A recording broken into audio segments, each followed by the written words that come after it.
So, ayan na guys. So, dito kami sa labas. To this vlog guys, ayan, pupunta kami ng labas at maghahanap kami ng aming mga kain. Dito guys sa plaza ng Tanay Rizal ay maraming food na lahat ay pwede mong tingnan, lahat ay pwede mong tikman. So, tara na guys. Tingnan natin masasarap na pagkain dito sa plaza ng Tanay Rizal. Sa gabi lang sila guys open.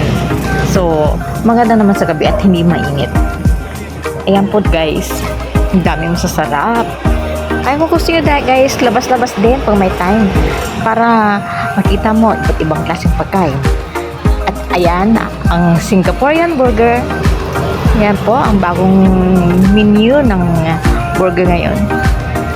So, yun nga lang guys, tsaga-tsaga kayong pumila dahil napakaraming tao.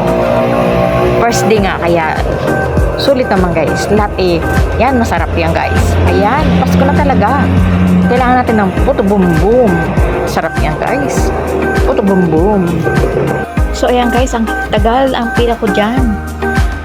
So ang iba ay nagluluto pa lang.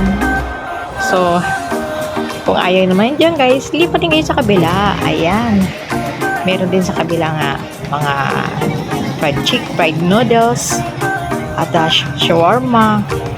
So ayan, pila-pila din at first come first serve nga. So that's all guys, and thank you so much, and this is Vlog's channel.